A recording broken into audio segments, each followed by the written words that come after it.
Salut à tous, on se retrouve pour l'épisode 3483 du Zap Image. On commence aujourd'hui en ce dimanche 16 novembre avec des anniversaires. Et on commence tout d'abord avec le milieu brésilien de Newcastle, c'est Bruno Guimarães. Il fête aujourd'hui ses 28 ans. Boulaye Dia, avançant de la Lazio, il fête aujourd'hui ses 29 ans. Yehvan Diouf, gardien de but de Nice, il fête aujourd'hui ses 26 ans. Brozovic, milieu de terrain d'Al Nassr, ancien joueur de l'Inter Milan, il fête aujourd'hui ses 33 ans. Nelson Semedo, arrière droit portugais du Fenerbahçe, ancien joueur du Barça, il fête aujourd'hui ses 32 ans. Et Franck Anguissa, milieu de terrain camerounais de l'équipe de Naples, il fête aujourd'hui ses 30 ans. Et en parlant d'Anguissa, les gars, c'est un gros coup dur pour sa sélection, le Cameroun. Pourquoi? Parce qu'il va bien manquer la Coupe d'Afrique des Nations. Le milieu de Naples sera absent jusqu'à janvier. Donc après, avec sa blessure avec le Cameroun. Donc ça, c'est un gros coup dur, hein, bien sûr, vu que Jeanne ne participera pas à la Coupe du Monde. Parce qu'on sait que le Cameroun a échoué en demi-finale, bien sûr. Ils se sont inclinés il y a quelques jours. Et lui, pour la CAN, il ne sera pas là. Hein, c'est un genre, un cadre, hein, bien sûr, du côté du Cameroun. Et surtout aussi un cadre, hein, du côté de Naples. Hein. Il a été élu comme meilleur joueur de Serie A le mois dernier. On lui souhaite bien sûr un très bon rétablissement. Toujours, tiens, sur le continent africain, vu qu'on parlait d'Anguissa avec le Cameroun. Mais ce soir, n'oubliez pas, c'est la finale des barrages. Hein. Le Nigeria contre la RDC, ce soir, 20 h, bien sûr. Donc l'équipe qui gagnera ne sera pas directement Coupe du Monde. Il y aura encore deux autres matchs qui se joueront au mois de mars prochain. Et là, ça sera bien sûr le barrage intercontinental avec une équipe bien sûr d'un autre continent. Là, il y aura un match aller-retour. Donc voilà. Concernant bien sûr l'état de forme des deux équipes, c'est quasiment le même état de forme. Hein. Sur les 5 derniers matchs du Nigeria, il y a 4 victoires, 1 nul. Et pour la RDC, il y a 4 victoires, 1 défaite. Voilà, sinon, voilà, les deux s'affrontent ce soir, bien sûr, pour un match très important, certainement le match le plus important pour eux sur cette année. Et à noter, les dernières confrontations entre le Nigeria et la RDC, c'est que c'est rare, hein, quand ils s'affrontent. La dernière fois, c'était en 2018, donc il y a déjà 7 ans. Il y a eu un partout. En 2015, la RDC s'est imposée 2-0. Et avant, les gars, c'était en 2010, le Nigeria s'est imposé 5-2. Mais regardez ces 3 matchs, on peut voir AMI, donc amical. Des matchs sans enjeu. La dernière fois que c'était un match officiel, c'était un match de CAN, c'était le 2 avril 1994. Hein, il y a plus de 30 ans en gros. Donc voilà, c'est vrai que c'est deux équipes qui s'affrontent très peu et qui s'affrontent ce soir pour peut-être un match hyper important bien sûr pour ces deux nations. On continue les gars, donc on parlera bien sûr demain de ce résultat, bien sûr de ce Nigeria RDC. Du côté de la zone Europe, voici le programme aujourd'hui. Donc l'équipe de France, hein, après avoir obtenu son ticket, donc ce soir c'est le dernier match, il faut jouer hein, ce match en Azerbaïdjan. Donc on pense que Deschamps fera beaucoup tourner bien sûr hein, pour cette rencontre. Hein. Le Portugal reçoit l'Arménie. Donc le Portugal, il faut s'imposer, hein, surtout que le Portugal a perdu contre l'Irlande là il y a quelques jours. Victoire obligatoire des Portugais, hein, sinon ils pourraient passer par les barrages. Donc s'ils gagnent, ils auront leur ticket. Voilà, c'est chez eux, c'est à 15 h, il y aura du monde dans le stade. Il va peut-être faire beau hein, cet après-midi au Portugal, j'en sais rien. Victoire obligatoire pour eux. L'Angleterre se déplace du côté de l'Albanie. L'Italie reçoit la Norvège ou par exemple l'Ukraine joue contre l'Islande. Donc là aussi c'est un match important pour les deux équipes. Donc la France est déjà qualifiée. Mais là c'est le match voilà, pour finir deuxième place de barragiste. Donc voilà. Hein. Je crois que les deux équipes ont le même nombre de points. Donc l'équipe qui gagnera bien sûr sera au barrage. Concernant l'équipe de France, hein, donc le staff de l'équipe de France a jusqu'à début janvier pour choisir un camp de base pour les Bleus lors du premier tour de la Coupe du Monde 2026. Donc la FIFA a proposé une liste de 65 camps de base pour les 48 nations qualifiées. Après, choisissent bien sûr le lieu qu'ils veulent. Hein. Donc une première délégation de la FFF se rendra sur place pour visiter plusieurs sites après le tirage au sort. Le tirage au sort, les gars, c'est le 5 décembre prochain. Voilà, donc 5 décembre, tu connaîtras bien sûr tes adversaires où tu joueras. N'oubliez pas que c'est sur 3 pays. Hein. C'est pas qu'aux États-Unis, ça sera au Canada, au Mexique, aux États-Unis. Donc en tout, il y a plus de 65 camps de base hein, que tu peux en choisir un. Donc ensuite, Deschamps et son staff iront valider leur choix définitif avant le 9 janvier prochain pour savoir où séjourneront bien sûr les joueurs de l'équipe de France pendant cette Coupe du Monde. Et toujours avec Didier Deschamps, c'est qu'après la Coupe du Monde, que ça soit un flop, imaginez la France fait sortir des matchs de poule, hein, ce serait un énorme flop, ou que la France gagne la Coupe du Monde, ça serait exceptionnel, il partira. Hein, on sait qu'après cette Coupe du Monde, c'est fini. Et Lizarazu évoque l'avenir de Didier Deschamps. Il aime le métier de sélectionneur qui n'est pas le même métier qu'entraîneur parce qu'il y a une vraie vie familiale et sociale. C'est vrai que sélectionneur, tu as du temps. Alors voilà, oui, là c'est la trêve, donc là il est actif. Mais quand c'est pas la trêve, là par exemple, là jusqu'au mois de mars, il va travailler, mais il n'aura pas de match entraîné. Donc c'est pas la même chose que si tu es entraîneur d'un club où tous les week-ends quasiment, voilà, tu as tous les entraînements toute la semaine, plus les week-ends. Donc pour la famille, on va dire c'est mieux d'être sélectionneur qu'entraîneur d'un club, hein. C'est pas la même chose. Donc moi je le verrais bien dans une autre aventure en tant que sélectionneur. L'Italie par exemple, hein, qui lui correspond très bien. Il a tout fait avec l'équipe de France, donc il peut vivre cette aventure ailleurs, entraîner dans un des 4 grands championnats européens. Je pense que ça pourrait être aussi sympa, mais avec une vie beaucoup plus dense, hein, comme j'ai dit, avec les entraînements qu'il devra faire tous les jours. Voilà, c'est pas le même rythme, hein, bien sûr. Est-ce qu'il a envie d'y retourner? Je ne suis pas sûr. Est-ce qu'il a envie de retourner dans ce mode, bien sûr, d'entraîner un club? Pas sûr, donc on verra ce qu'il fera, bien sûr. Ensuite, un Didier Deschamps, on pense qu'il sera beaucoup sollicité, vu le CV quand même qu'il a avec l'équipe de France. Il est resté plus de 10 ans en bleu. Je pense que beaucoup d'équipes, hein, voilà, que ce soit des nations ou même des clubs, hein, voudront avoir les services de Deschamps. On continue les gars avec toute autre chose. On va parler de Luis Enrique, qui est ancien joueur, pas Luis Enrique le coach du PSG, mais Luis Enrique qui est un ancien Marseillais là. Donc il a été vendu à l'Inter, hein, l'été dernier. Il est arrivé l'été dernier contre 23 millions d'euros. Enrique est déjà poussé vers la sortie à l'Inter Milan. Donc cette saison c'est 0 but et passe dans 8 matchs. Donc flop total. Les Nerazzurri veulent déjà s'en débarrasser. La même chose également recruté pour 25 millions d'euros de lance Andy Diouf aussi, hein, à droite là. Donc 2 matchs cette saison, il a très peu joué. Est aussi poussé vers la sortie. Donc l'Inter a quand même investi sur ces deux joueurs quasiment 50 millions d'euros et les deux déjà pourraient partir. Voilà, parce qu'en gros ils jouent peu et quand ils jouent ils sont pas bons. Voilà, donc c'est 2 anciens joueurs quand même de Ligue 1. Et concernant Luis Enrique, comme je dis, il est déjà poussé vers la sortie à l'Inter et il a été proposé à plusieurs clubs, à l'Olympique de Marseille, à Lyon et Monaco. Ils ont tous refusé le joueur. Voilà, pour l'instant, personne n'est intéressé par Luis Enrique. On continue les gars avec toute autre chose. On va parler de Kim Jong-un, donc le président de la Corée du Nord. Là-bas, c'est très strict, hein, on sait. Hein.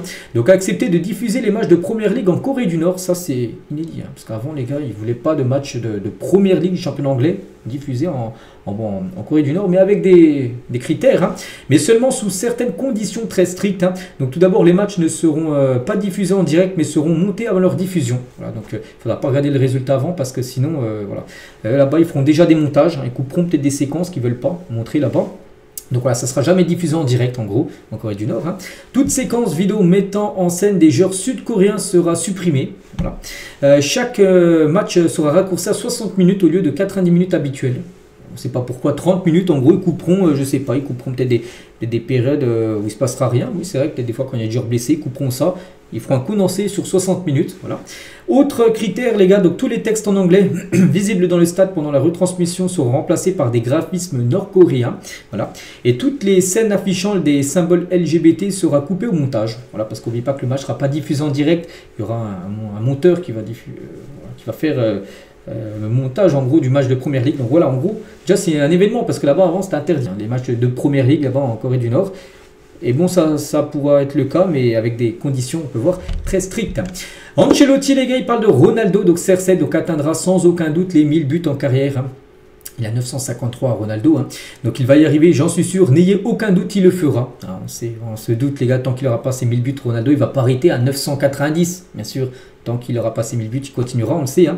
Mais quand ça sera le cas, il ne devra pas oublier de m'inviter à fêter cet incroyable record.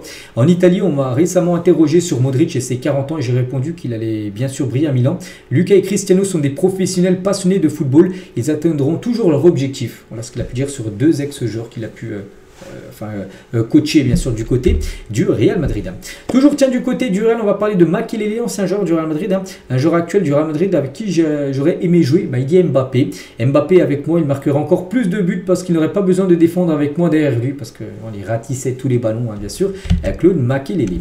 On continue les gars, on va parler cette fois-ci de Julián Alvarez, donc l'attaquant de l'Atlético Madrid. Hein, et on peut voir qu'Alvarez, hein, en 30 matchs de Ligue des Champions avec Manchester City et l'Atlético, il a marqué 17 buts et il fait mieux qu'un certain Messi, les gars. Messi, après 30 matchs en LDC dans sa carrière, il avait marqué 16 buts. Alvarez en a marqué 17. Voilà, pour l'instant, il en avance sur les autres joueurs argentins qui ont marqué le plus de buts après 30 matchs, bien sûr, en Champions League. Et toujours avec Alvarez, hein, sur son absence dans les 30 nommés au Ballon d'Or, il n'était même pas parmi le top 30. Hein, il a dit, hein, je ne m'en fais pas si je ne fais pas partie des 30 nommés. Je fais ce que j'aime, hein, je n'ai pas besoin d'éloges pour être heureux. Jouer au football suffit à mon bonheur. Voilà, bon, il dit ça, bien sûr. Bon, après, il était peut-être un peu déçu quand même d'être dans le 30. Voilà, mais après, on sait que c'est un joueur qui peut figurer dans les top 30 bien sûr pour la saison prochaine. Et toujours avec Alvarez, révèle aussi pourquoi il est le seul joueur de la sélection argentine sans tatouage, avec beaucoup de joueurs argentins. Messi, il a pas mal de tatouages, beaucoup. Pratiquement tous les joueurs ont un tatouage, sauf lui. Il a dit, mon père nous disait pas de tatouage, pas de cigarette, pas d'alcool. L'autre jour en sélection, quelqu'un m'a fait remarquer que j'étais le seul joueur à ne pas avoir de tatouage. Je ne fais pas ça pour être différent. Quand j'étais jeune, mon père nous disait, donc pas de tatouage, pas de cigarette, pas d'alcool, adulte, chacun décide. Mais je ne ressens pas le besoin de se faire tatouer. Bien sûr, il fait ce qu'il veut, bien évidemment. Mais voilà, c'est vrai que maintenant c'est plutôt rare, surtout en Argentine où pratiquement tous les joueurs sont tatoués. Lui, il n'a aucun tatouage. On continue les gars avec toute autre chose. On va parler de Pedri. C'est une très bonne nouvelle pour le Barça parce que le retour de Pedri est très proche. N'oubliez pas que Pedri devait revenir mi-décembre. Donc là, on est le 16, le 16 novembre. Il pourrait revenir déjà après la trêve, les gars. La convalescence de Pedri se déroule exceptionnellement bien et il pourrait revenir la semaine prochaine et plutôt que prévu, alors qu'il devait revenir un mois plus tard. Il pourrait revenir dans une semaine. Il pourrait obtenir quelques minutes contre Bilbao, donc samedi prochain. Bien que le club reste prudent après le revers de Rafinha. Rafinha, il devait revenir pour le Classico. Il a peut-être trop enchaîné les entraînements, puis il a eu une rechute. Donc c'est pour ça qu'ils ne prendront aucun risque avec Pedri, mais il pourrait potentiellement être là. Le milieu de terrain s'entraîne sans problème, se sent très bien et devrait être disponible pour les matchs de l'Atlético Madrid et de Chelsea. Des matchs, normalement, il aurait dû être forfait, l'Atlético et Chelsea, et il devrait être là, tout simplement. Pedri, ça c'est une très bonne nouvelle, bien sûr, pour le club Blaugrana. Et toujours tiens avec Pedri, vu que c'est lui qui présente le nouveau maillot, enfin à quoi pourrait ressembler le futur maillot du Barça, parce qu'officiellement, il n'a pas encore été annoncé, mais ça commence déjà à fuiter. Voici à quoi doit ressembler le maillot du FC Barcelone saison prochaine, version domicile bien sûr. Donc toujours avec les deux couleurs, le rouge et le bleu. Les sponsors bien sûr Nike et Spotify de couleur jaune. Voilà, il pourrait ressembler à ça. Bon, comme j'ai dit, il sera officiellement annoncé en toute fin de saison. Mais voilà, souvent il fut à bien avant. Il devrait ressembler à ça. Et à noter que donc, le maillot domicile devrait être ça. Le maillot extérieur, on n'a pas encore trop d'infos. Et le troisième maillot, toujours un troisième maillot du côté du Barça. Les couleurs dominantes, voilà, pour être en gros la couleur, on va dire bleu là, devrait être la couleur dominante du troisième maillot du FC Barcelone, avec aussi un peu du rouge et un peu du bleu foncé. Voilà les couleurs normalement dominantes du futur troisième maillot du Barça, saison 2026-2027. Toujours avec les maillots, tiens, on va parler aussi du Paris Saint-Germain. Nouvelle photo du futur quatrième maillot du PSG qui sortira très bientôt. Voilà, ça devrait être un maillot de couleur impression noire, mais c'est plutôt du gris foncé. Voilà, il pourrait être porté, j'ai même pu voir pour le match de Ligue des Champions là contre Tottenham. Vous savez, là il y a un PSG Tottenham prévu la semaine prochaine, et peut-être pour être porté. Voilà. Enfin, c'est des rumeurs que j'ai vues. Après, voilà, ça se peut que ça soit vrai. Voilà, ce quatrième maillot sera dévoilé très prochainement et devrait ressembler à ça. Toujours tiens du côté du PSG, vu qu'on parlait de l'équipe, on va parler de Benjamin Stambouli, ancien joueur du Paris Saint-Germain, révèle à quel point Unai Emery était pointilleux au PSG, l'ancien coach.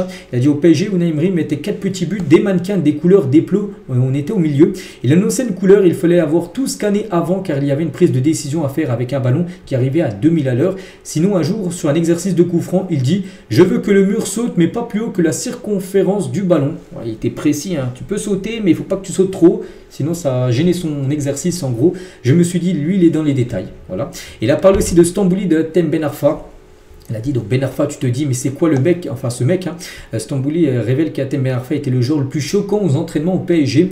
Ben Arfa exceptionnel, il y avait 4 mecs autour de lui. Donc un coup d'épaule à l'un, un petit pont à l'autre, un grand pont, fin de frappe. L'autre tombe à terre et tu te dis, mais c'est quoi ce mec, quel gâchis. Parce qu'on sait que la carrière a été très moyenne d'Atem Ben Arfa, alors que beaucoup de joueurs qui ont joué avec lui, on dit qu'il avait un talent vraiment hors norme. Et il a fait beaucoup de mauvais choix tout simplement dans sa carrière. Ben Arfa, c'est vraiment dommage. On continue les gars avec ces joueurs qui n'ont toujours pas prolongé avec leur club et pourraient partir libre l'été prochain. Donc là on est le 16 novembre, la fin de saison.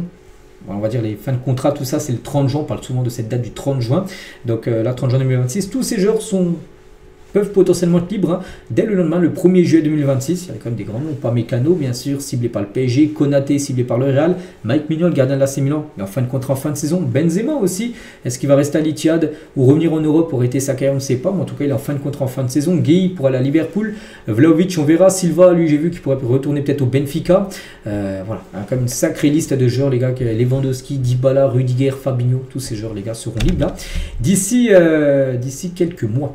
On continue avec une info officielle, ça concerne Rami Bensebaini, est nommé meilleur joueur algérien de l'année 2025. Félicitations bien sûr à l'ancien joueur du Stade Rennais.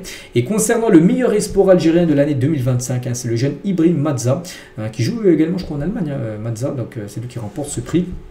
Non, je ne sais plus s'il joue en Allemagne ou aux Pays-Bas, je ne me souviens plus exactement. J'ai déjà parlé de lui là récemment. Et voilà, c'est lui en tout cas le meilleur jeune espoir algérien de l'année. Et on finit les gars avec Pierre Kalulu, qui est un défenseur français de la Juve. Hein. Donc jouait méta à fond, c'est-à-dire jouait on va dire cheaté, on va dire, hein. En prenant la Juventus sur les anciens FIFA, il a dit, hein, j'aimais bien choisir sur FIFA avec Giovinco, Pirlo, Marquisio, Higuain, Dybala, Matuidi, elle était injouable, hein, cette équipe de la Juve, une sorte de cheat code, hein, la seule capable de rivaliser avec le Barça, le Real, parce que le Barça à l'époque, il y avait Messi, tout ça, c'était très fort, Neymar, du côté du Real, il y avait Ronaldo, tout ça, c'était les équipes les plus utilisées sur FIFA, et lui, il prenait souvent la Juventus Turin, à l'époque, je me souviens plus c'était quel FIFA, peut-être le FIFA 2017-2018, mais il utilisait beaucoup cette équipe, en gros, parce que c'est une équipe cheatée tout simplement, cette équipe de la Juve. Et on finit avec lui aujourd'hui. Donc voilà les gars, tout ce qu'il y avait à dire aujourd'hui en ce dimanche. J'espère que ça vous a plu. On se retrouve demain lundi, bien sûr. On fera le point de tout ce qui s'est passé sur ce week-end. Allez, moi je vous laisse, je vous souhaite une bonne fin de week-end et à demain.